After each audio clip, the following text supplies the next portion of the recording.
Good morning, Year 11. My name is Mr. Flynn, and I'm the head of academic enrichment. And today I'm going to be talking to you a little bit about your sixth form subject choices for next year. I regret not being able to do that in the flesh, but circumstances don't allow that at the moment. I'd like to start by saying congratulations to all of those students who've received the green light for their subject choices. You're in an excellent position. Congratulations for being so far ahead of the curve. For the others, this screencast might help you make some of the choices which are appropriate for you for next year. Now, I'm going to be concentrating on talking about academic enrichment in this particular screencast, and I'm going to be showing you how that is so important to your future, particularly your university applications. So what are we going to be covering exactly? Well, first of all, as I said, we want to welcome you to the sixth form. It's a wonderful space, and many of you have come over already and you've started to get informed about subjects. So we'd encourage you to come over a little bit more often and to ask us any questions that you feel that you might need help on. As I said, I'm going to talk a lot about academic enrichment, and in doing so, I'm going to cover the extended project qualification, or the EPQ. I'm going to be telling you about an amazing and exciting new subject, AS Classical Studies, that some of you might want to do. I'm going to touch upon certain aspects of subject selections and how universities look at these. And then I'm going to give you some advice on selecting the best program for you and making sure that you know where to seek advice. Now, I'm going to begin with quite a profound and difficult question. And I'm going to ask you, are you simply a series of grades? This is the kind of certificate you see on the screen that you will get at the end of your A-levels or BTECs, and it will define you in terms of grades. But universities and employers in the future want to know more about you. They want to know about your skills and your character and your experience. And this is where academic enrichment becomes so important, because it fills in the gaps and it allows them to see the whole person. Now, in the college, we put a great deal of emphasis on academic enrichment. So, in terms of your academic selection, you will be given the opportunity in the fourth line to make a number of choices in addition to your three very important choices for subjects. And as you can see, you can choose an EPQ, you can do mathematical studies, and Mr. McLean is going to tell you more about that in a future screencast. You can do AS Classical Studies, which I'm going to tell you about in a moment. You can do AS French, AS Spanish, and you could do AS Music Technology if there are enough people doing that. So why would you want to think about doing extra things? Well, when I first started this job, I went to visit lots of universities, and they kept on mentioning this phrase, the Supercurriculum. And I wondered to myself, what is the Supercurriculum and why does it matter? Why is it that universities speak about this so much? So these are all the activities that you do beyond the classroom. These are the activities that show your passion, your curiosity, and your skills. So what comprises the Supercurriculum? Well, academic extension. I'm going to be talking to you a lot about that. Elite sports and sports tours. Prestigious competitions like essay competitions, world scholars, etc.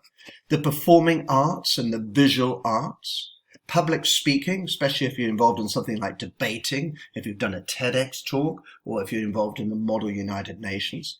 Enterprise is always something that really impresses people. Have you set up a business? Do you know about the kind of skills needed in the business world? And then philanthropy, which is to do with charity and to do with voluntary service. And finally, but not least, leadership, where you've done actual leadership positions either in the college or beyond the college in the community. So universities look at these skills and they see these as so important because they are independent of what your teachers give you. In many ways, they show what kind of person you are beyond instruction. Now, I won't say too much about the extended project because you can come and talk to me another time, but many of you have signed up for it already, and I'm really thrilled about that. For those of you who haven't, I want you to think really carefully about this. So the extended project will run just in year 12.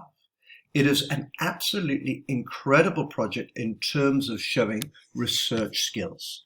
And why you should think about it is you can do any subject of your choice as part of the EPQ, whether it's sports, science, arts, theatre, anything whatsoever.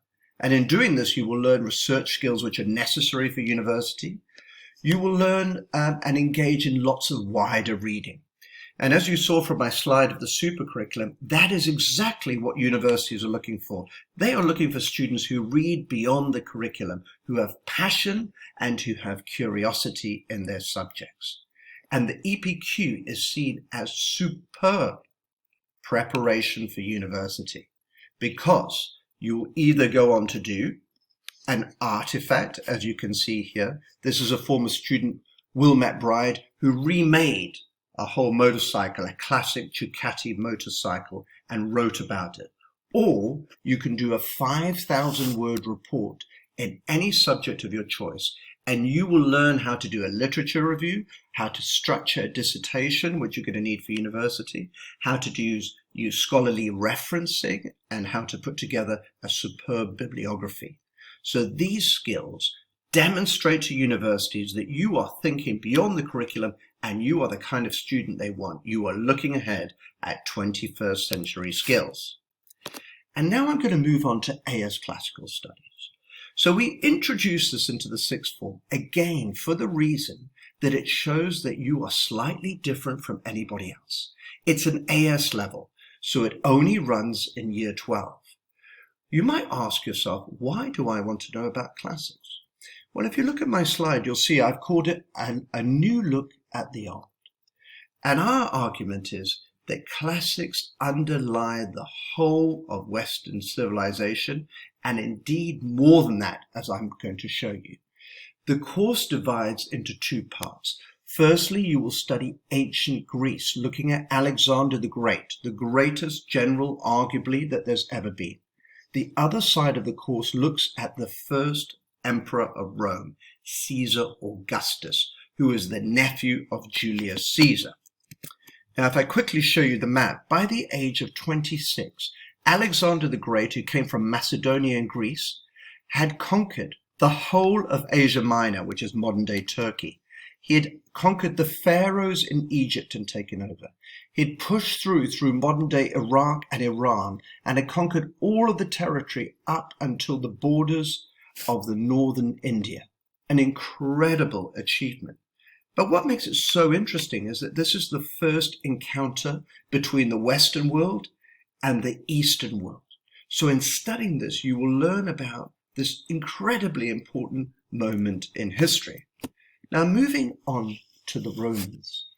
When the Americans received independence from Britain, they looked for a new political system.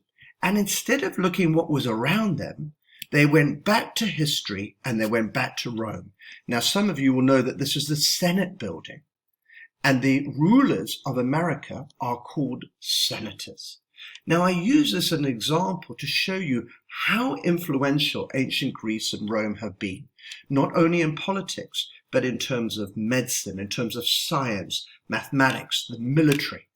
In studying the classics, you learn so much about the present. Now, even though the achievements of Alexander the Great are absolutely extraordinary, many historians feel that ancient Rome is the greatest empire that ever existed, particularly as it existed for more than 1,000 years. And this map will show you the extent of the empire, and in particular, the area that we're in here, the Middle East, was completely controlled by Rome.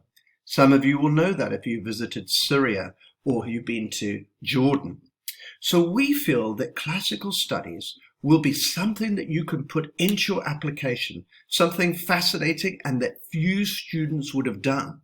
So this is another example of academic enrichment. And the idea would be at the end of year 12, you would then leave that aside and concentrate on your 3 A-levels or BTEC that you will need for your university application.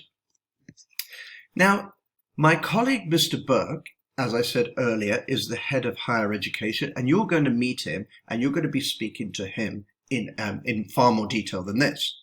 But we want you to think about how your choices now are your pathway to your future in terms of higher education. It's one of the things to think about in terms of your subject selection.